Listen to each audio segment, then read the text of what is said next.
وسلم على رسوله الكريم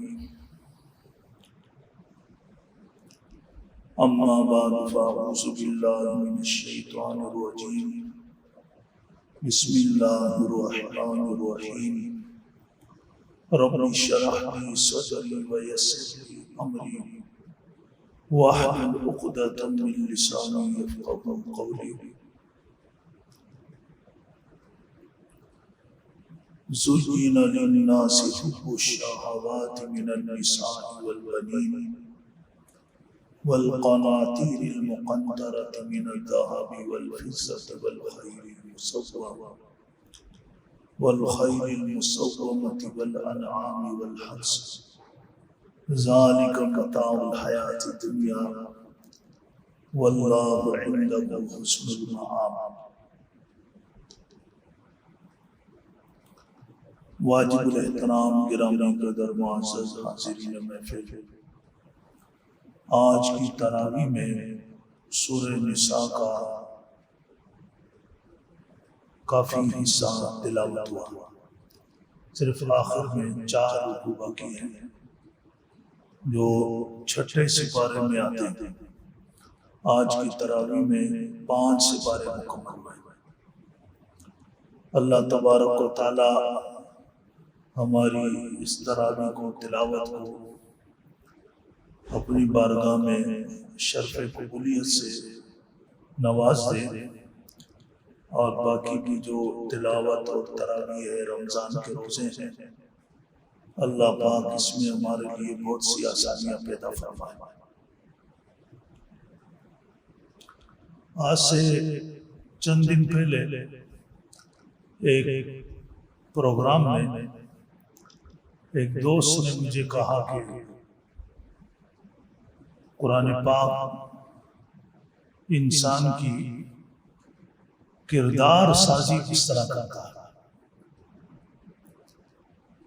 آج جو ہمارے معاشرے میں ایک کردار کے اعتبار سے جو خرابیاں پیدا ہو گئی ہیں، جھوٹ بولنا کوئی بندہ اس کو مشکل کیا بلکہ ایک فن سمجھتا، کسی کو دھوکہ دینا، کسی کا مال ناجائز طریقے سے کھا جانا، یہ احساس کہ یہ چیزیں میں غلط کر رہا ہوں یہ ختم ہوتا جا رہا۔ تو یہ احساس کیسے پیدا ہوگا؟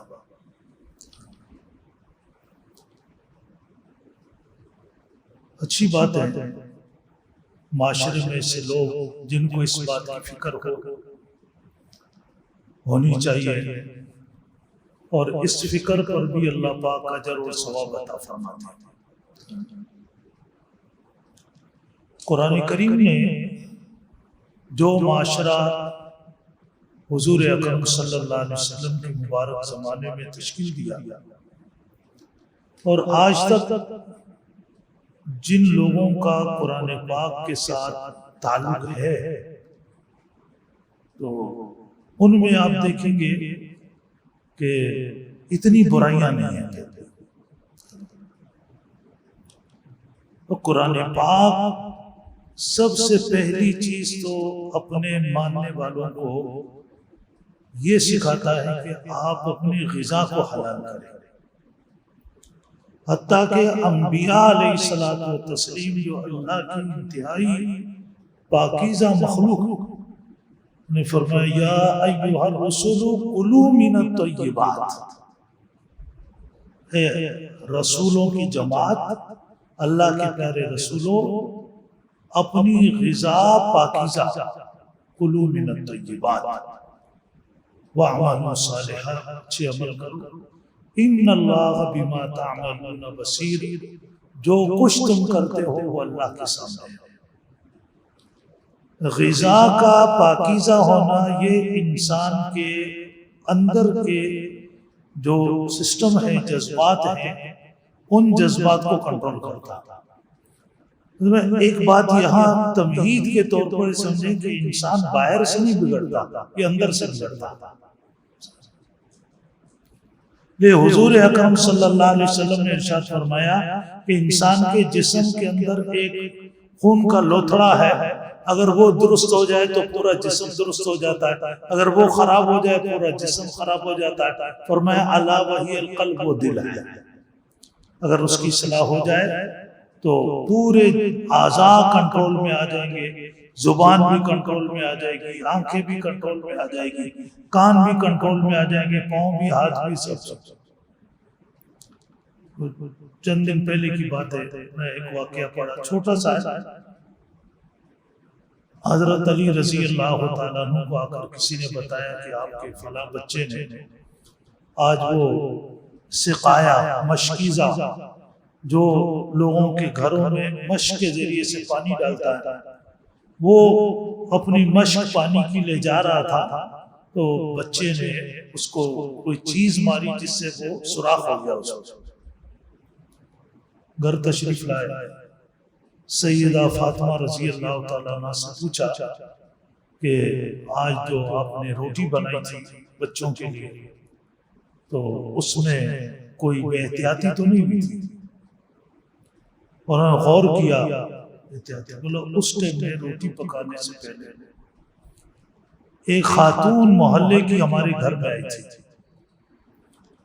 اور اس خاتون کے ہاتھ میں اپنے گھر کا کوئی راشن، کوئی چیز اس نے لی ہوئی تھی، تو اس میں نے انگلی ڈالی تھی اس کو دیکھنے کے لیے، اور پھر وہ میں نے ہاتھ دھویا نہیں اور وہ اسی طرح آٹا گوندھ دیا۔ فرمایا کہ یہ اس کے رزق بغیر اجازت کے ہمارے رزق میں شامل ہوا، جس سے ہمارے بچوں کے جذبات منفی بنے، اور جاؤ اس کو بتاؤ اور اس سے معذرت کرو۔ وہ گئے اور بتایا، اور اس نے کہا جی یہ تو آپ کے بچے میرے بچے، میں نے تو کبھی سوچا بھی نہیں تھا۔ انہوں نے بات پوری ہو گئی۔ دوسرے دن بچے کو بلایا، بولا بیٹا جی بندہ گزرے گا، اس کے مشق میں سوراخ کرنا۔ اس کا نہیں میں تو نہیں کروں گا، یہ کام۔ آج ہماری اس کی طرف توجہ ہی نہیں ہوتی کہ ہم بچوں کو جو کچھ کھلا رہے ہیں یہ حلال ہے حرام ہے، جبکہ قرآن نے اس بات کو واضح طور پہ کہا ہے کہ انسان جب اندر سے بگڑتا ہے تو اس کے اندر بہت سی خرابیاں آتی ہیں۔ سورہ نحل میں آپ پڑھیں گے، اللہ نے ایک بستی کی مثال دی، وَضَرَبَ اللَّهُ مَثَلًا قَرْيَةً كَانَتْ آمِنَةً مُطْمَئِنَّةً يَأْتِيهَا رِزْقُهَا رَغَدًا مِنْ كُلِّ مَكَانٍ۔ فرمایا کہ ایک بستی تھی اور اللہ نے اس پر بڑی مہربانی کی تھی۔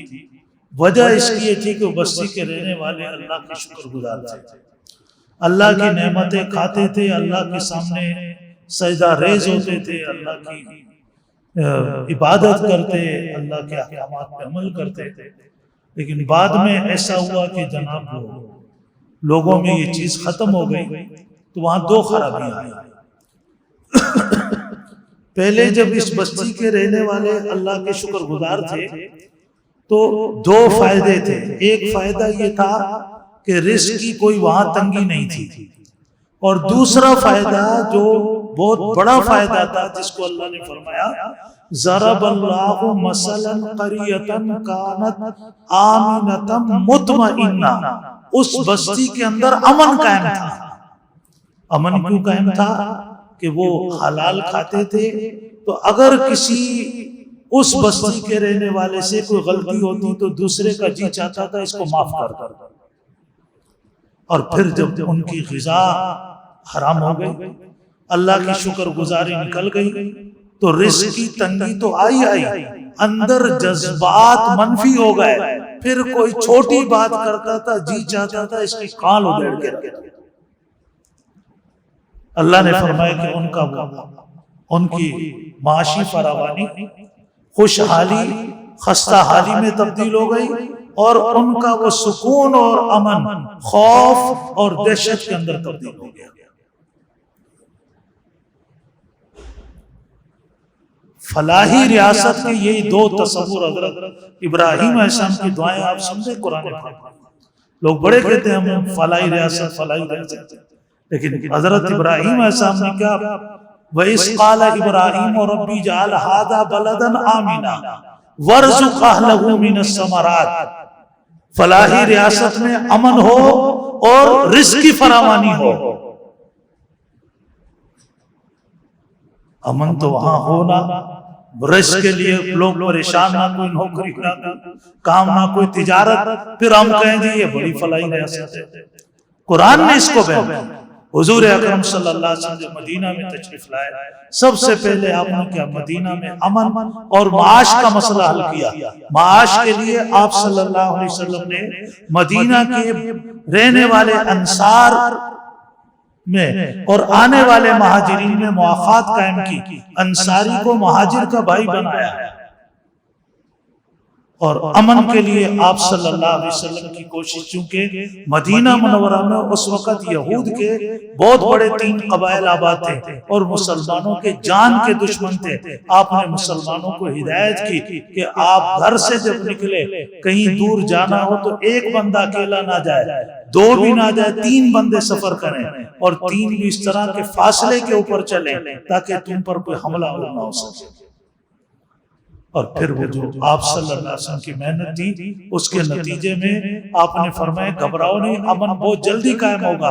اتنی جلدی امن قائم ہوا کہ فرمایا یمن سے ایک عورت پھر اکیلی چلے گی اور وہ اپنے سونے میں زیورات میں لگی ہوگی، کسی کو مجال نہیں ہوگی کہ اس کی طرف آنکھ اٹھا کر دیکھے۔ وہ مکہ آئے گی اور حرم میں آ کر عمرہ کرے گی، حج کرے گی، اکیلی جائے گی، کسی کو جرت نہیں ہوگی اس کی طرف نظر اٹھا کر۔ اب یہ سب کچھ قرآن، یہ ایک سوال جو میں نے بتایا کہ بنیادی چیز اس کے اندر کیا ہے، رزق حلال۔ دوسرا جو قرآن پاک کردار سازی کے لیے باتیں تو بتاتا ہے، آج آپ سب سنتے ہیں جی سچ بولو، امانت میں خیانت مت کرو، جھوٹ مت بولو، کسی کو دھوکہ مت دو، رشوت مت لو، یعنی ڈاکہ مت ڈالو، چوری مت کرو، یہ ساری باتیں ہیں۔ کسی کی غیبت مت کرو، قرآن میں بھی لکھی ہوئی۔ لیکن یہ باتیں انسان کے دل پہ اثر انداز ہو جائے اور وہ ان برائیوں سے باز آ جائے، اس کے لیے قرآن پاک اس کی نظروں میں دنیا کی یہ ساری چیزیں حقیر بناتا تھا۔ یہ انسان سونے کے لیے، مال کے لیے، پیسے کے لیے، ان کے لیے جھوٹ بولتا ہے، فراڈ کرتا ہے، کسی کو دھوکہ دیتا ہے۔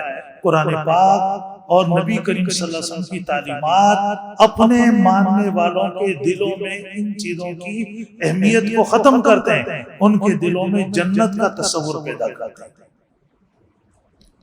اور جنت کا تصور ایسا ہے کہ جنت کا مزہ اور جنت کا تماشا اگر کسی کے دماغ میں بیٹھ جائے، وہ دنیا کے کسی تماشے پہ توجہ ہی نہیں دے گا، وہ پھر دنیا کی ہر چیز کو قربان کر دے گا۔ اب دیکھیے سورہ آل عمران میں اللہ نے ایک لسٹ گنوائی ہے جس کے اوپر، جس کو حاصل کرنے کے لیے لوگ اپنی جان تک لگاتے ہیں۔ فرمایا زُيِّنَ لِلنَّاسِ حُبُّ الشَّهَوَاتِ مِنَ النِّسَاءِ، بعض لوگ، یہ ہر ایک کا اپنا اپنا مزاج ہے، کوئی جناب کسی اپنے جنسی تسکین کے لیے کسی خاتون کے پیچھے لگا ہوا ہے، والبنین، کسی کو شادی ہو گئی، خاتون حاصل ہو گئی تو وہ چاہتا ہے اولاد ہو جائے، اولاد ہو جائے تو پھر وہ چاہتا ہے کہ اب والقناطیر المقنطرہ، پیسے بھی ہوں، مال بھی ہو، اور اس وقت والخیل المسومہ، اچھی گاڑی بھی ہو، والانعام والحرث، اور علاقے کے اندر میری بڑی زمین ہو اور بڑے مویشی ہو، جس طرح ہر علاقے کا اور جناب زمانے کا دستور الگ ہے، لیکن چاہتے یہ ساری چیزیں۔ قرآن نے یہ باتیں بتائی اور ساتھ میں بتایا کہ ذالک متاع الحیاۃ، یہ دنیا کی حقیر چیزیں ہیں۔ سو واللہ عندہ حسن الثواب، اللہ کے پاس اس سے اچھی اچھی چیزیں موجود ہیں، لیکن وہ اچھی چیزیں کس کو ملے گی؟ فرمایا للذین اتقوا، ان کو جو پاکیزہ اور طہارت والی زندگی اختیار کریں گے، عند ربہم جنات تجری من تحتها الانہار خالدین فیہا وازواج مطہرۃ ورضوان من اللہ، یہ جو جنت کے باغات ہوں گے وہاں پاکیزہ بیویاں ہوگی، اللہ کی خوشنودی، اللہ کی رضا ان کو حاصل ہوگی۔ ان کو پانے کے لیے اپنے اندر یہ صفات پیدا کرنے ہوں گے۔ الذین یقولون ربنا اننا آمنا، سب سے پہلے اللہ پر، اللہ کے نبیوں پر ایمان، مطلب کہ اپنے آپ کو اللہ کے ساتھ اپنا تعلق جوڑو، باقی چیزوں سے اپنے تعلقات کو ختم کرو، پھر اپنے گزشتہ جو گناہ ہوئے اس کی اللہ سے معافی، فاغفر لنا ذنوبنا، کہ اللہ ہمارے پچھلے گناہ معاف کر، اور آئندہ کے لیے ایک ہولناک، خطرناک اور بڑی تکلیف دہ جگہ ہے جس کو قرآن عذاب نار کہتا ہے، اس سے بچنے کے لیے اللہ سے دعا۔ اور یہ ساری چیزیں کب آئے گی؟ الصابرین، جب آپ کے اندر صبر آئے گا، صادقین، سچائی آئے گی، والقانتین، عبادت کا ذوق و شوق آئے گا، والمنفقین، اپنا مال خرچ کرنے کا جذبہ آئے گا۔ نیکی انسان کو اندر سے بدلتی ہے۔ ایک ڈاکو تھا، ڈاکوؤں کا سردار تھا، ڈاکہ ڈالا، اس میں کچھ کھانے کی چیزیں تھی، تو ڈاکوؤں نے دسترخوان لگایا اور کھانے کے لیے بیٹھے، تو اپنے سردار سے کہا کہ آئیے، انہوں نے کہا نہیں میرا تو روزہ ہے۔ وہ حیران ہو گئے، کہا کہ حضرت آپ ڈاکے بھی ڈالتے ہیں، روزے بھی رکھتے ہیں؟ کہا اب روزہ رکھنا شروع کیا ہے تاکہ اللہ مجھے ہدایت دے اور ان ڈاکے ڈالنے کے گناہوں سے بچا دے۔ تو آپ دیکھیے کہ اس روزے کی برکت سے اللہ نے اس کا دل بدل دیا، پھر وہ ڈاکوؤں کا سردار، اولیاء کا سردار بن گیا۔ اس کا نام ہے فضیل بن عیاض رحمۃ اللہ علیہ۔ تو نیکی کا راستہ جب اختیار کرتا ہے انسان، اللہ اس کو اندر سے بدل دیتے ہیں۔ ویسے آپ کسی کے سامنے بیٹھ کے اتنی تقریر کرتے رہے، اس سے نہیں، جب تک عملی طور کے اوپر ہوا۔ تو حضور اکرم صلی اللہ علیہ وسلم کا تو معاشرہ ایسے تھا، جب وہ ایران فتح ہوا، مدائن کے اندر بادشاہ ایران کا بیٹھا ہوا تھا، اور وہاں مجاہدین کو اللہ نے کامیابی عطا فرمائی، بادشاہ اپنا خیمہ چھوڑ کے بھاگ گیا، اور مال غنیمت کے لیے ایک خیمہ بنایا گیا۔ فاتح ایران حضرت سعد بن ابی وقاص رضی اللہ تعالیٰ اس خیمے میں بیٹھ گئے، لوگ آ کر جس کے ہاتھ جو مال غنیمت لگ رہا تھا اسے جمع کرا رہے تھے۔ ایک بندہ داخل ہوا اور جمع کرانے کے لیے کیا لایا؟ بادشاہ کا تاج لے کر آیا، جس میں بڑے بڑے قیمتی موتی جڑے ہوئے تھے، سونے کے تاروں کا بنا ہوا تھا، اور لانے والے نے اپنا منہ چھپایا ہوا تھا، اور اس کے باوجود وہ خیمے میں پیٹ کر کے داخل ہوا۔ منہ خیمے کے دروازے کی طرف تھا، پیٹ حضرت سعد کی طرف تھی، جا کے رکھا۔ دیکھ کر حیران ہو گئے، فرمایا اتنی قیمتی چیز کو مال غنیمت میں جمع کرانے والے، ذرا اپنے چہرے کا دیدار تو کرا۔ فرمانے لگا کہ جس کی رضا کے لیے کیا ہے وہ مجھے اچھی طرح جانتا ہے۔ یہ کردار قرآن نے بنائے تھے، اور جب ہم قرآن کی تعلیمات سے دور ہو گئے، قرآن کو ہم نے اپنی زندگی سے نکال دیا، اپنے تعلیمی اداروں سے قرآن پاک کو نکال دیا، تو پھر اس کے بعد پھر یہ معاشرہ بنا جو بھی ہے ہمارے ساتھ۔ ایک چھوٹا سا واقعہ، قاری طیب صاحب یہ اپنے دارالعلوم دیوبند کے محترم گزرے ہیں، انہوں نے اپنے خطبات کے اندر لکھا، تو میرے خیال آج 50-60 سال پہلے کا واقعہ، بلکہ نہیں یہ بہت پہلے کا واقعہ ہے، پاکستان بننے سے پہلے کا، ابھی تو 74 سال تو پاکستان میں 74۔ انہوں نے فرمایا کہ ایک مرتبہ میں ٹرین میں سفر کر رہا تھا، تو فرمایا کہ دوران سفر ٹرین خراب ہو گئی، ایک جگہ پہ کھڑی ہو گئی، برابر میں سڑک پر ایک ٹرک گزر رہا تھا جس میں گنا بھرا ہوا تھا، وہ بھی وہاں خراب ہو گیا۔ کہا کہ ہمارے ڈبے میں، برابر والے ڈبے میں اسکول کالج کے لڑکے چڑھے ہوئے تھے، وہ سب اترے اور گئے، وہ وہاں سے گنے نکال نکال کے لائے، چوس رہے تھے. کہا مجھے اس وقت خیال آ رہا تھا کہ یہ ہمارے قوم کے وہ تعلیم حاصل کرنے والا طبقہ ہے جو آگے چل کے کوئی وزیر بنے گا، کوئی مشیر بنے گا. اب سے ان کی عادت ہے پرایا مال کھانے کی، تو آگے چل کے ان کا کیا بنے گا. تو یہ کیوں ہوتا ہے؟ اگر انسان کے دل میں اللہ کا خوف ہو تو وہ کسی کا معمولی سا تنکا بھی اٹھا کر نہیں کھائے گا. جب یہاں وہ احتیاط کرے گا تو اس کے لیے اخلاق اور کردار کی راہ ہموار ہوگی. تو میں عرض کر رہا تھا کہ قرآن پاک کا ایک طریقہ ہے اور وہ ہمارے سامنے جنت کی نعمتوں کو اور جنت کی سہولتوں کو، آرام کو، راحتوں کو بیان کر کے اور ہماری توجہ وہاں دلانا چاہتا ہے کہ آپ دنیا کی چیزوں کے اوپر اپنی چھوٹی چھوٹی چیزیں، خواہ وہ جتنی بھی بڑی ہو دنیا کی، بڑے سے بڑی نعمت ہو دنیا کی، بڑے سے بڑا مال ہو، لیکن وہ آخرت کے مقابلے میں کوئی حیثیت نہیں رکھتا. ترمذی شریف کی حدیث ہے کہ اگر یہ دنیا کی تمام نعمتیں اللہ کے نزدیک ایک مکھی کے پر کے برابر بھی ہوتی تو اللہ پاک اپنے نافرمان کو اس میں سے ایک گھونٹ پانی کا بھی نصیب نہ کرتا. وہ اللہ کے حیثیت، اللہ کے ہاں جو حیثیت ہے وہ جنت کی ہے. تو اللہ پاک ہمیں سمجھنے کے عمل کی توفیق نصیب فرمائے. سورہ آل عمران میں اور بھی کافی مضامین ہیں، لیکن اختصار کے ساتھ چند باتیں عرض کی جاتی ہیں. اور دعا ہے کہ جس طرح اللہ پاک نے ہمیں تراویح کی توفیق دی ہے تو اللہ پاک ہمیں درس کرنے کی بھی، سننے کی بھی توفیق عطا فرمائے. تو ہم اللہ اس کا ہمیں اجر اور ثواب بھی دیں گے. اور باقی چونکہ یہ اللہ کی باتیں ہیں، ہم اس نیت سے سنتے ہیں یہ اللہ کی باتیں ہیں، تو اللہ پاک اس پہ بھی راضی ہوتے ہیں. اللہ اپنی رضا، اپنی رحمت ہم سب کو عطا فرمائے، کسی کو بھی محروم نہ فرمائے. وآخر دعوانا